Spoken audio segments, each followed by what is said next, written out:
Me, the drug addict, and Sean, the drug addict and alcoholic, got married. And who would have thought today things would be the way they are? They're amazing. But it wasn't always that way. When we first got married, I was still, like I said before, I was a mess. And you know, he was 5 years sober when I met him. So he was walking right, and he was trying his best to make this marriage work, and I was just totally on a different track. I was running around, I was still taking drugs every day, and you know, he just stood by me, and he stood so true to his vows that I just never seen anything like that. When my life really changed is when I came to Christ. I didn't think I would ever be accepted by Christ. Certain verses, John 3:17, he came not to condemn the world, but to save the world through him, were verses that really kind of broke me up. A lot of people say John 3:16, but I felt condemnation heavy on me. Almost every area of the law that you could mention, I could find myself just with mountains of lists that would put me under every single category of the 10 Commandments coming short of, and so almost canceling myself out, believing I wasn't allowed to come to God. And at that time, decided to go back to the church that my mother had been going to, get away from everybody I know and just single myself out in the church by myself and ask God a question to reveal himself, show me, is this real? Can it actually be real? Is there really a God? I've always claimed him, but now I felt so void of him, I needed it to be real and not just something to talk about. For the first time in my life, I cried out, can you show me?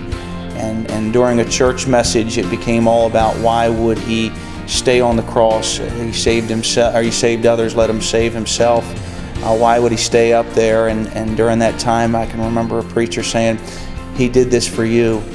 And never did it feel so personal as it did that time. He did this for you. And as that man kept calling out, he did this for you, I'll never forget shutting my eyes, and as he said one more time, he did this for you, I felt like that man's finger went right through my chest. Even sober, in its presence, my filth was something I couldn't run from, even sober. And in his presence, I started crying like I'd never cried in my life before. Uncontrollable, disrupting the service, couldn't stop. I ran out of the service, people hugging me, trying to tell me this is what it was for. I told him, you don't know who I am. You don't know what I've done. Can't be for me. And although I tried to run from it, that's where the real change in my life started, really coming to know Jesus Christ. I was pregnant with my son, and it was right at the beginning of my pregnancy, and his life was so different, and he has told me his salvation story before, so I knew, and this is when I got pregnant, I kind of decided, I need to get sober, obviously, so I figured maybe I would give this God thing a try. So I went to the pastor's wife at the church we were going to then. I told her, I confessed that I was a sinner and asked the Lord into my heart, and there wasn't no big boom feeling, but I did accept the Lord that day, but it did go right back downhill soon after that.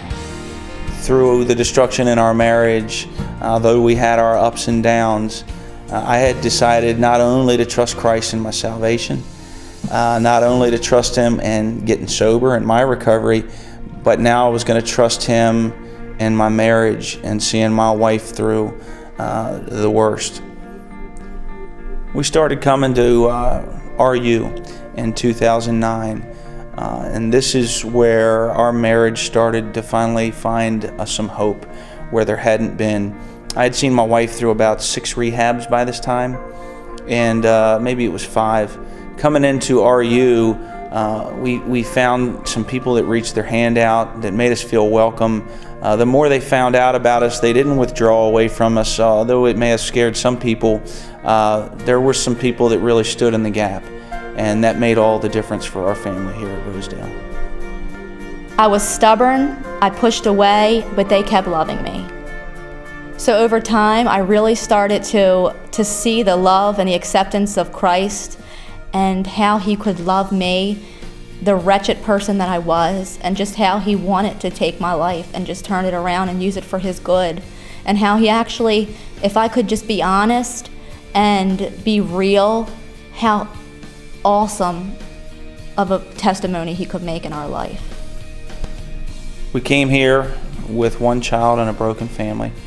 And today we have 4 children, 3 boys and a girl, all 6, 4, 3, 1 year old. As well, we now get to serve as a part of this family. Instead of just being cared for by this family, we now get to reach out to people that may be in the same situation.